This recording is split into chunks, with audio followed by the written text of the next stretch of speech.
Bom, aqui na penúltima questão da prova V da FUVEST fala o seguinte: o telescópio espacial James Webb, lançado em dezembro de 2021, move-se nas proximidades de um ponto especial chamado Ponto de Lagrange, sobre o qual um objeto orbita o Sol com o mesmo período de translação que a Terra. O esquema a seguir, fora de escala, representa o Sol, a Terra e o telescópio Webb, no caso, com as perspectivas de massas e distâncias indicadas. Então aqui ele fala, né, a distância do Sol à Terra, a distância do Sol ao telescópio aqui fora de escala, né? Óbvio, né? Porque a Terra e o telescópio não estão tão longe assim, né? Como mostra a figura. A força resultante necessária para manter um objeto de massa m em órbita circular de raio r com velocidade angular w é força, né? É massa, velocidade angular ao quadrado vezes o raio, sendo o Ft e Fw as intensidades das forças gravitacionais resultantes sobre a Terra e sobre o telescópio, respectivamente.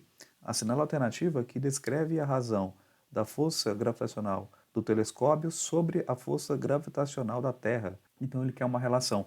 E se ele quer uma relação, aqui no caso ele quer a força, então vamos escrever aqui, ele quer a força gravitacional do telescópio sobre a força gravitacional aqui no caso da Terra. O interessante, de novo, né, o problema nos deu a formulazinha do que usar. Então, se o problema nos deu a formulazinha, então é só usar aqui a fórmula. Aqui no caso é massa do telescópio, então vamos colocar aqui a massa, fica a massa de W vezes, né, o telescópio no caso, a velocidade angular do telescópio ao quadrado, vezes o raio, aqui no caso o raio do telescópio. Tudo isso dividido por quem, né? A massa, aqui no caso da Terra, chamar aqui de mt, velocidade angular da Terra ao quadrado, vezes quem? O raio da Terra. Opa, aqui eu fiz errado, né? Aqui, na verdade, aqui é W. Qual que é o problema aqui, né? Qual que é a questão aqui? Qual o X da questão, né, aqui para você tentar resolver esse problema? O problema te deu a resposta, né? Você percebeu? Ele falou que a velocidade angular, que é o período, né, que demora a Terra e o telescópio, é o mesmo.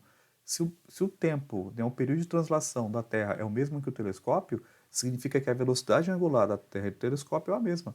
Então, se a velocidade angular do telescópio e da Terra é a mesma, o que vai sobrar? Então, se a gente fizer aqui de novo, né, qual que é a razão entre a força do telescópio e a força gravitacional da Terra, vai sobrar o quê, né? Desculpa.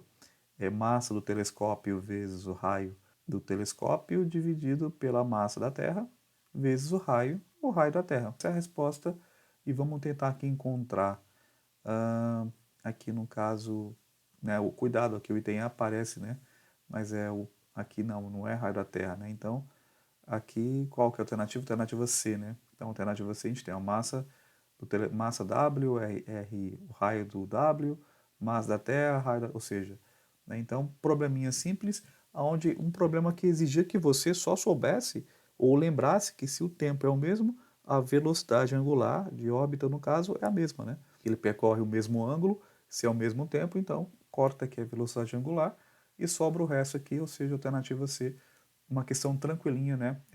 Mesmo porque o cara te deu a fórmula. Era só lembrar, repito, da questão da velocidade angular.